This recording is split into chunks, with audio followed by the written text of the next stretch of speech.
Nossa, como o Mega Man ficou forte nesse filme. Será que eu preciso explicar essa piada? É que o nível foi tão baixo? Ih, será que eu preciso explicar essa também?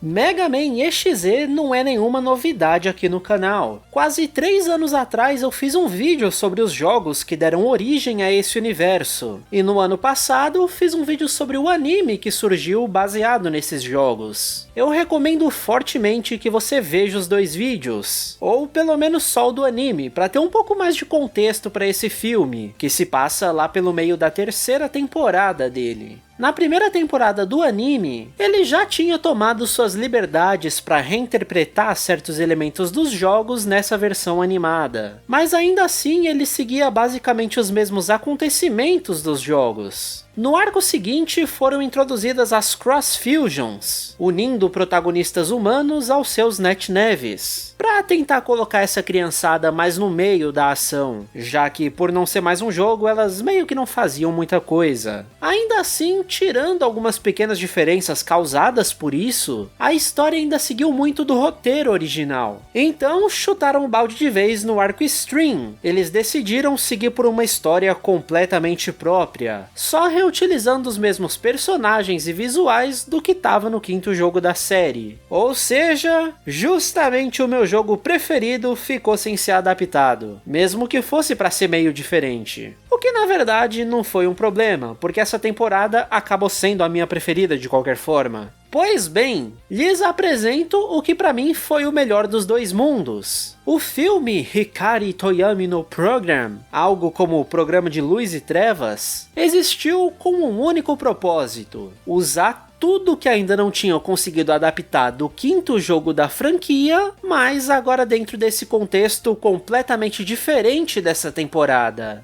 Perfeito! A razão inicial para esse vídeo existir era só porque eu realmente estava com saudade de ver esses bonecos lindos que eu amo e o universo ao redor deles. Acabou que essa intenção bateu com a do filme, que queria expor mais da história do Bass em específico. Então o que você precisa saber para se contextualizar é que esse filme se passa em algum momento depois do 3º episódio da 3ª temporada, em que o Bass tinha desaparecido depois de enfrentar a NetNeve alienígena Slur. E se passa também antes do episódio 29, em que o anime começa com os plots originais de viagem no tempo, que inclusive já são sutilmente indicados nesse filme. Aí de resto, todas as ideias centrais dele são as coisas do 5º jogo que não tinham sido adaptadas para a série, por conta das mudanças que ela já tinha sofrido. E o filme é incrível. Animação linda, plot muito interessante e que desenvolve a mitologia desse universo,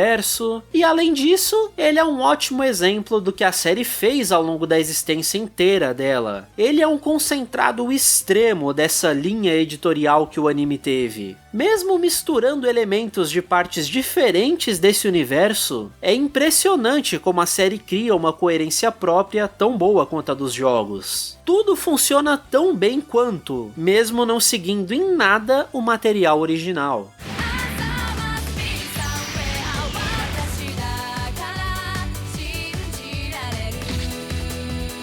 Eu vou dar uma visão geral dessa história antes de entrar em mais detalhes dela, porque apesar do filme ser fantástico, o coração da coisa toda nem tá no plot central dele. As primeiras cenas desse filme vêm justamente para mostrar o que aconteceu com o Bass depois dele ter desaparecido na série. A gente vai atravessando várias camadas da internet nesse mundo, para ficar subentendido que entramos na Undernet, tipo a Deep Web para eles. Foi pra cá que o Bass foi enviado depois de ser derrotado pela Slur, um lugar completamente vazio em que vão parar o lixo e restos de dados. Nas palavras dele, ficar perpetuamente na escuridão, em meio à solidão e desespero. É de pra caramba! Ele só desperta disso quando sente uma energia muito poderosa nesse lugar. O próprio Nebula Grey, o boss do 5º jogo que não apareceu no anime, e acaba absorvendo o Bass como ele faz com todos os restos de dados da internet.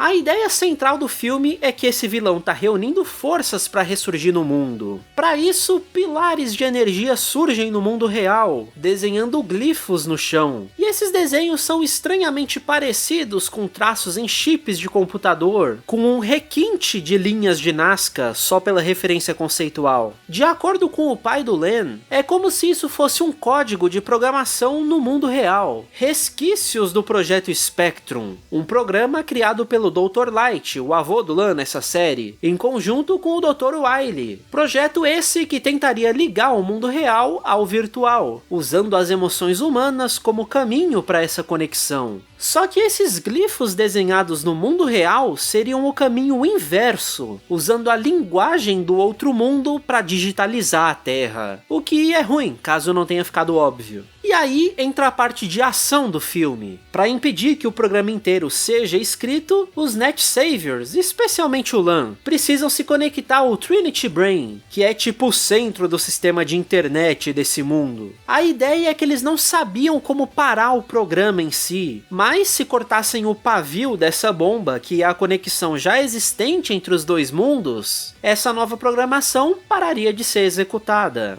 Só que, ops, quem diria? Levar eles a destruir o programa no centro da internet era o real plano do vilão, o Dr. Regal, que voltou dos mortos depois do final da temporada anterior. Como por lá ele estava fundido com o NetNav dele, ele também acabou preso na Undernet depois de ser deletado. E eventualmente encontrou a mesma luz que o Bess, o Nebula Grey, que aparentemente estava preso pelo programa que mantém a internet do mundo atual. E só um problema em escala global faria os Net Saviors derrubarem a conexão global para libertar o bicho. Muitas coisas acontecem nesse meio tempo, mas a batalha final é obviamente o Nebula Grey contra o Mega Man, com a ajuda do Bess, que apesar de ser um anti-herói, vez ou outra acabava salvando o mundo porque ele precisa de um mundo para existir. Como o bichão é absurdamente poderoso, o Mega Man tinha sugerido pro Lan que emprestasse pro Bess o Ultimate Program dele mais uma vez, como eles tinham feito lá no final da primeira temporada para conseguir derrotar o Gospel. O Lan se recusa porque daquela vez foi só um toquinho e quase que o Mega Man não volta. Então se dessa vez que o Bess teria controle total, ele resolvesse não devolver o programa que é a alma do Mega Man, os dois protagonistas nunca mais iriam se ver. Oh não, que draminha gostoso! Acontece que o Nebula ia eventualmente absorver os dois de qualquer forma, então se for pra perder o Mega Man, que seja pelo menos tentando salvar o resto do mundo, do jeitinho que eu gosto. E aí temos uma luta incrivelmente linda, tanto em questão de animação quanto simbolicamente pra série. E esse é meu mega resumão do que acontece no filme, que por si só já foi muito legal. Só que o mais interessante é tudo o que acontece nas entrelinhas de tudo isso, nas pequenas informações jogadas aqui e ali e que só enriquecem todo esse universo do anime, que de novo tira elementos dos jogos que já são incríveis, só que reinterpreta eles de uma maneira ainda mais fantástica do que antes.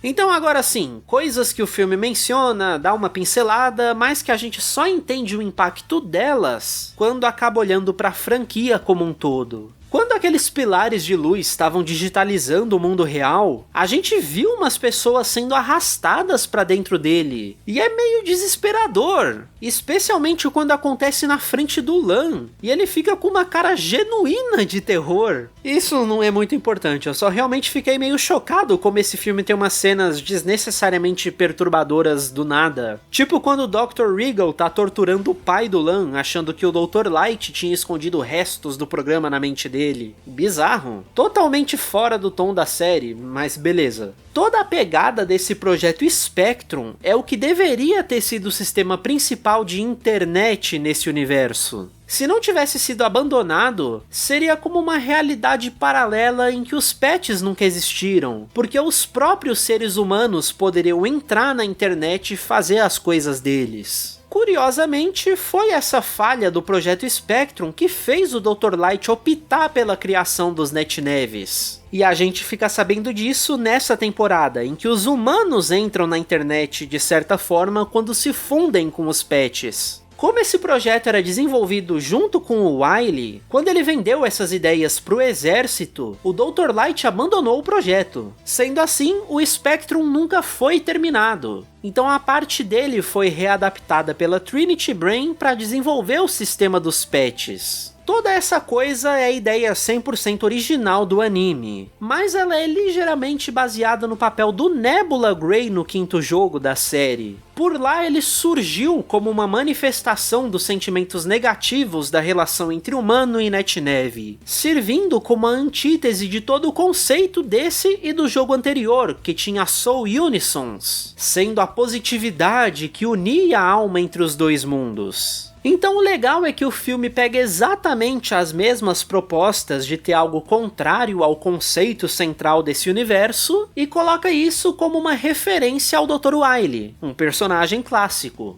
Aqui, o Nebula Grey seria a parte dele do projeto, que tal qual uma crítica social feita por um adolescente no Twitter, acredita que todos os sentimentos humanos são coisas ruins, e por isso ressurge como algo ruim nesse mundo. E aí entra o que explodiu de vez a minha mente nesse filme, se ligando com um anime e com toda a ideia dos produtores de readaptar todo tipo de conceito para a série. A essa altura, lá na temporada Stream, o Beryl ainda não tinha sido apresentado formalmente, mas o Colonel já tinha aparecido algumas vezes para salvar o Mega Man. Então os Neves até se reconhecem aqui, mas só o Beryl já conhece o Lan. Um leve foreshadow de como esse personagem fica viajando no tempo ao longo da série. Até a primeira cena dele nesse filme já é com ele falando que ter voltado do futuro e nada ter mudado é porque nada pode mudar. Completamente sem contexto, só mistério. O próprio Dr. Regal ter voltado pro filme se amarra nisso também. Ele diz que depois de ter sido derrotado e ficar perdido na Undernet, ele conseguiu voltar 20 anos no passado. Não explicam como, mas ele se fundiu ao projeto Spectrum por lá e se tornou o próprio Nebula Grey. É maluquice e eu adoro. Então esse foi, cronologicamente e em apresentação pro público, o primeiro paradoxo de bootstrap da história autoral do anime. Sendo que lá no episódio final de Stream, eles revelam que a temporada inteira foi outro paradoxo, envolvendo o Beryl. O projeto Spectrum deu errado no passado, porque no futuro ele já tinha dado errado, dando a ideia pro Regal voltar lá atrás e fazer ele dar errado. É o bootstrap clássico, porque se a gente se perguntar o que foi o problema original que causou a primeira viagem no tempo, para a partir de então isso se tornar o loop do Regal, não vai ter resposta. Esse foi o primeiro indício de que a única linha temporal de Mega Man EXE é fixa. Tudo o que aconteceu ou vai acontecer, já aconteceu e vai acontecer. E isso se amarra na própria origem desse universo de Netneves. Porque ele só existe porque esse projeto Spectrum falhou. E essa é literalmente a condição para que no futuro o Regal fosse derrotado e voltasse no passado. Para que esse universo existisse. É dor de cabeça!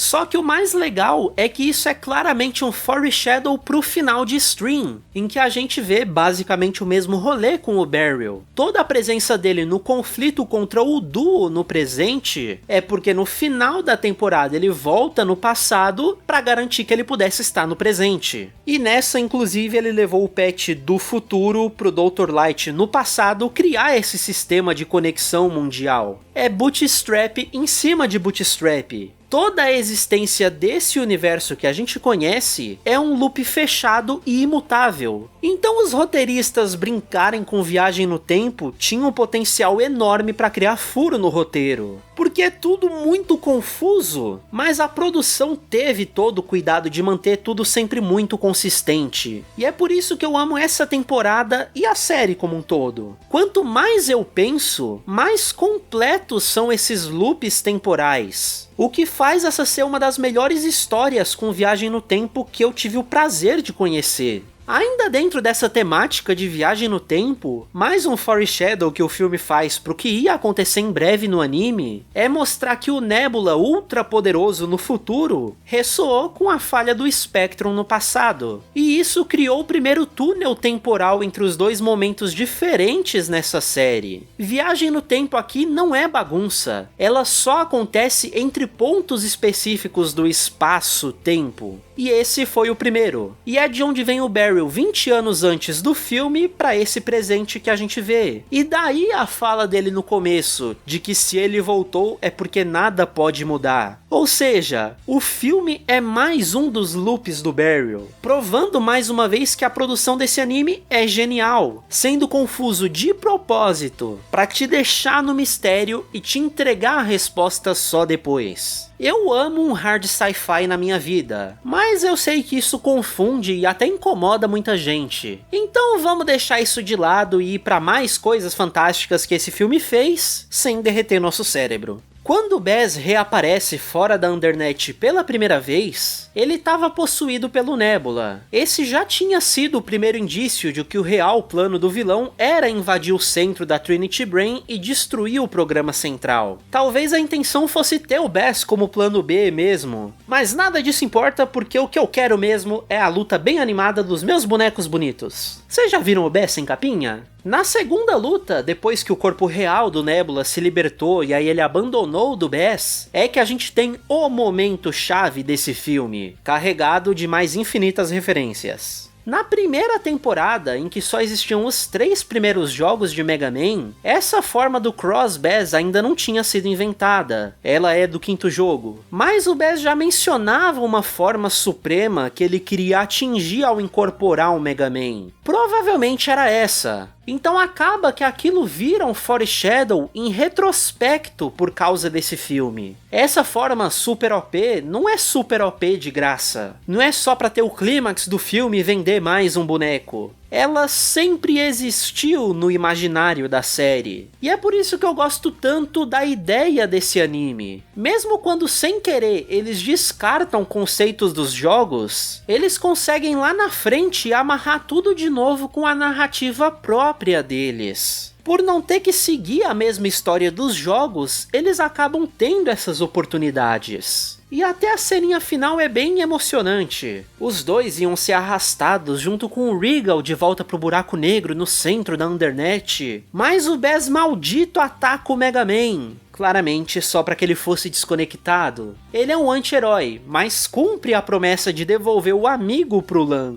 É bem legal. E antes da gente fechar, só uma lista de comentários aleatórios que eu tenho que não tem nada a ver com todo o resto. No final das contas, tudo que tinha sido desmaterializado foi rematerializado. Ao longo do filme eu achei realmente que a galera tinha morrido e já era. Até que eles mostraram os amigos do Lan sendo pegos também. Ironicamente, o momento que o filme criou para fazer a gente acreditar que o problema era pior do que a gente imaginava, acabou me falando nas entrelinhas que eu não precisava me preocupar. É óbvio que os amigos do Lan iam voltar. Isso tira um pouco do drama da coisa. Essa pochetinha do Lan não lembra vocês do capacete do Mega Man X? E ó que legal, o patch tem tipo um pagamento por aproximação nele. É um pequeno detalhe que dura segundos, mas que ajuda a gente ver como todo esse universo realmente tem como centro essa tecnologia. Foi literalmente nada pro filme, mas que significa tudo pro contexto geral da coisa. E pra encerrar, esse filme tecnicamente é um crossover com Duel Masters, o anime de card game que supostamente era sobre Magic the Gathering, mas aí tretas rolaram, acabou não sendo. Um dia eu quero falar disso. A cena de abertura do filme, que não se conecta com absolutamente nada no resto dele, tem o Lan fundido com o Mega Man e o Shobu se unindo para derrotar o grande vilão do universo de Duel Masters, o CGI mais feio na história dos animes infantis. Então talvez o vídeo dessa série demore muito para existir.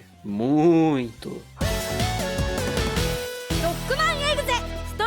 Então Então, como a gente viu, o filme não serve só para reutilizar conceitos abandonados do quinto jogo. Ele acabou servindo como uma grande preparação mental para os acontecimentos que estavam prestes a mudar completamente a própria origem do universo do anime. O final dele, inclusive, acaba confirmando que o Beryl que a gente viu no filme é o Beryl pós-série, sendo que a essa altura o personagem nem tinha aparecido no anime. Quando ele se despede do Lan, ele faz um jogo de palavras. Fala Hajimata Ao, que poderia ser traduzido como até a primeira vez que a gente se vê, ao invés de até a próxima. Porque essa é a primeira viagem temporal que a gente vê na série, mas é a última do ponto de vista dele. Esse cara realmente é o centro dessa temporada e o filme já brincou com isso. Só que, claro, aqui o Bes era o centro de tudo. O filme é feito pra ele. No último episódio da temporada, ele volta pra série pra se vingar da Slur pelo que ela fez com ele 50 episódios antes. Só que o mais legal é que no meio dessa luta, ele disse que agora o resultado seria diferente, porque ele ficou mais forte. Aparentemente, depois de ser sugado pelo Nebula no final do filme, foi ele quem absorveu o monstro. E isso é uma referência ao quinto jogo, que tem um boss secreto para quem completa 100% das missões. E aí pode enfrentar o Chaos Lord, que na primeira luta dele aparece como Nebula e na segunda como Bes. E ainda te dá um chip que é exatamente essa cena do anime. O contexto nos jogos nunca foi explorado. A gente não sabe o que é esse personagem até hoje. O que, por acaso ou não, abriu essa porta aí pro anime reinterpretar como ele quis. E o que acaba tornando o personagem do Bes tão mais interessante é exatamente isso. Cada vez que ele aparece de volta, ele tá mais forte.